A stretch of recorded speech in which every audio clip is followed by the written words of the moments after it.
Meil on hea meel teid COP16 tervitada, rõõm tutvuda. Nagu me ütlesime, olete te pärit Tuneesiast, eks? Jah, olen pärit Tuneesiast. Imeline. Töötasin ka Tuneesias umbes 4 kuud. See oli imeline. Aitäh. Maailm on tõepoolest väike koht. Jah, see oli meeldiv üllatus. Ütlesite, et elate siin Saudi Araabias, eks? Rääkige palun Allatra televaatajatele, mis tõi teid Tuneesiast Saudi Araabiasse. Millega siin tegelete? See on karjääri ambitsioon. Esiteks, minu nimi on Bushra Belhadž Abdallah. Olen arst ja mul on ka doktorikraad keskkonnasaaste küsimustes.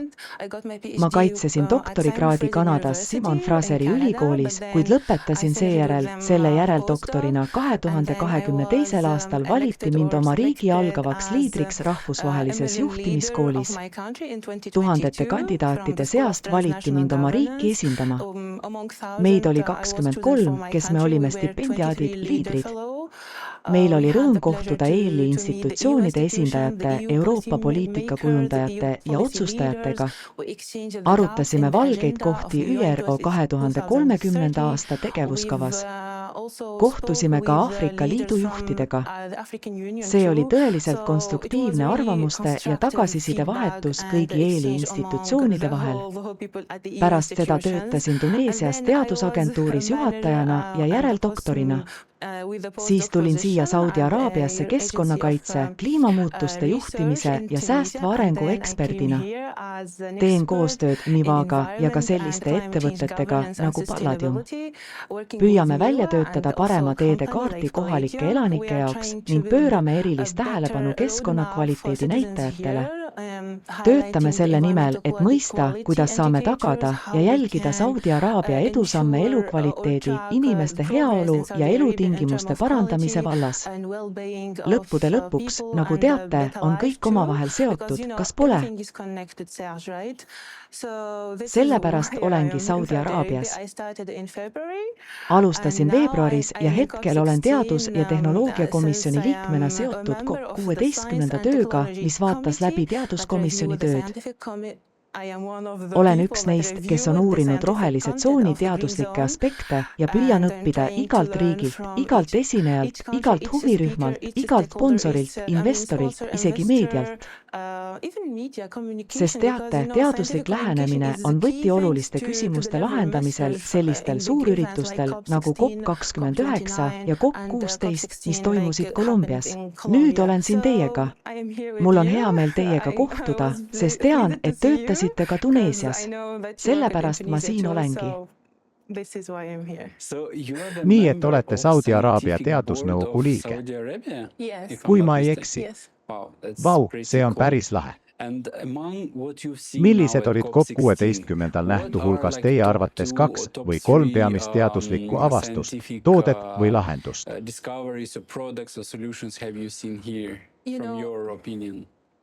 See on minu esimene kogemus sellisel konverentsil osaleda. Kuid see on õpetlik, sest teadus ja tehnoloogia on sellise ÜRO konverentsi kontekstis, pean silmas kliimamuutusi, lahutamatult seotud bioloogilise mitmekesisuse säilitamise ja veevarude kaitsmise tehnoloogiatega teaduslikust vaatenurgast. Ilma selleta ei suuda me lahendada bioloogilise mitmekesisuse säilitamise, kliimamuutuse ega kõrbestumise probleeme. Ja see on COP16 eesmärk, sest kõik ootavad koostööd 3 Rio konventsiooni suutlikkuse suurendamise programmi kallal. Olen kuulnud inimesi rääkimas poliitiliste otsuste paremast integreerimisest päevakorda. Olen kuulnud arutelusid teadusplatvormide liideste kohta ja selle üle, kuidas need on kohandatud riikide vajadustega ning kuidas saaks nende riikide pakkumist parandada. Samuti olen näinud seadmeid, millest üks on Cumulus, kui tehnoloogiast rääkida. Pean silmas seda, et Cumulus on Tuneesia idufirma, mis nüüd laiendab oma tegevust kogu maailmas.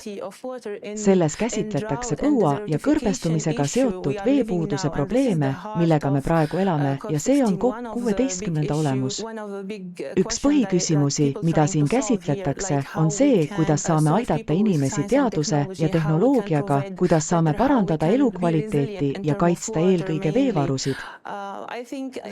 Ma arvan, et seal on palju huvitavat, alates õhuveeks muutmisest, nagu seda tegi Cumulus ja paljud teised.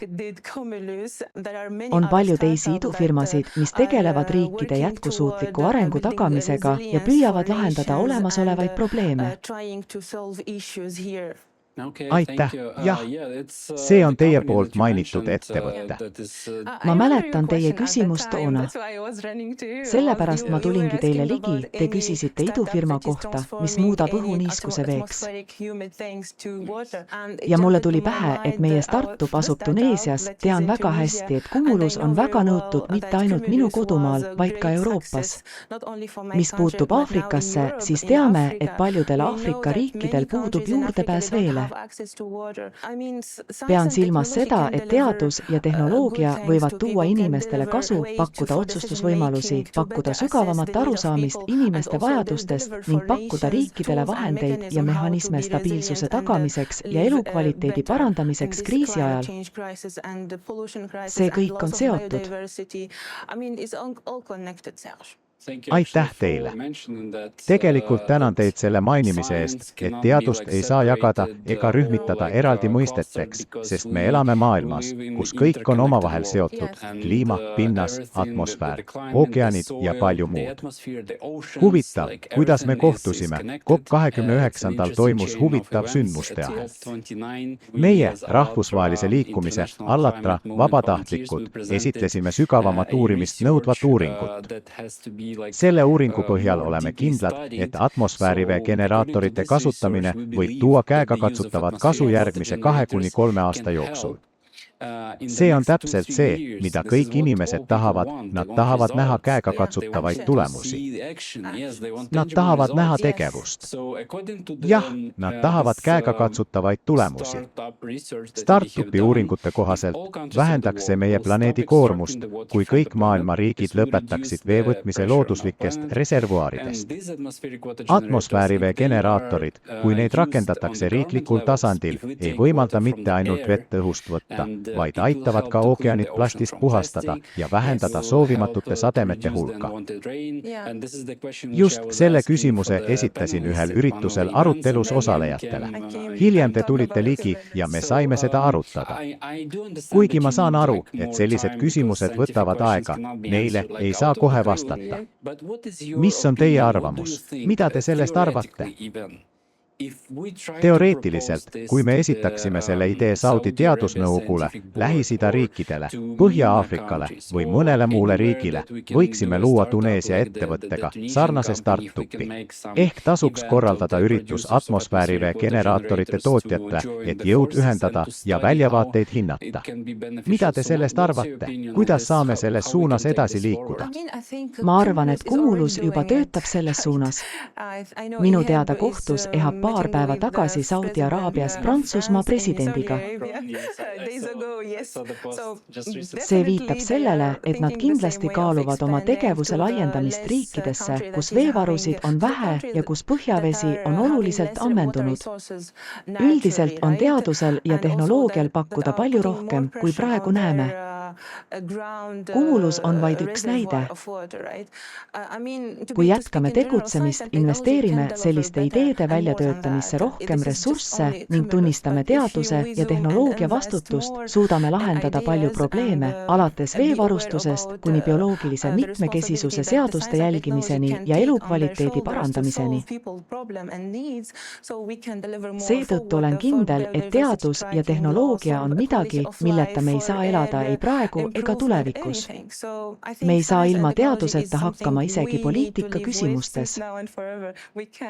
Üha enam läbirääkimisi teadus- ja tehnoloogiakomiteedega põhinevad nüüd teadusandmetel. Kõik põhineb teadusel, eks?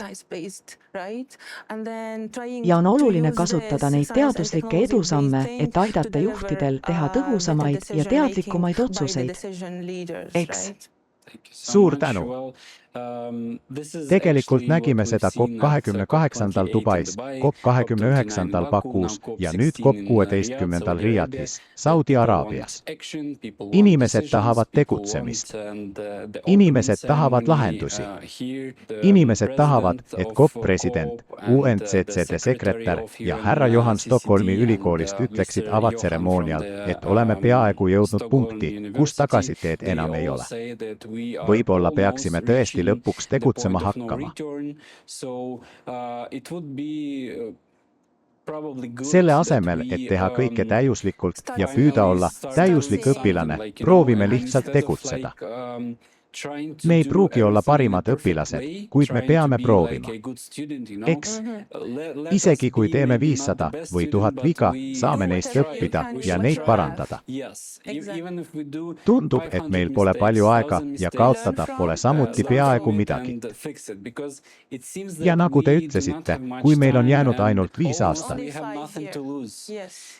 Klimaatiline areng, kui see sellisel kiirusel jätkub, 2-kordistub, 3-kordistub või isegi 5-kordistub koos maavärinate, üleujutuste ja muude katastroofide arvuga.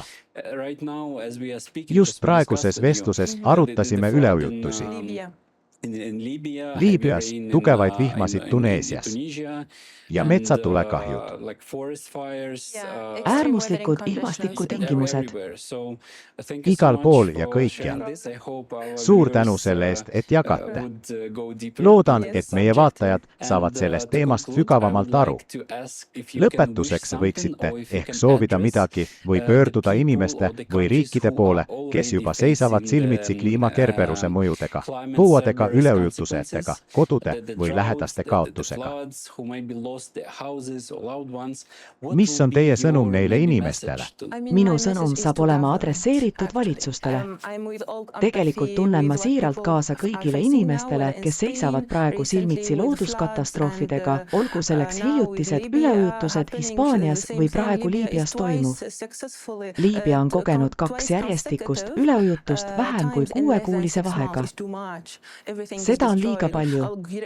Kõik on hävinud, tohutud kahjud majandusele, infrastruktuurile ja muule sellisele.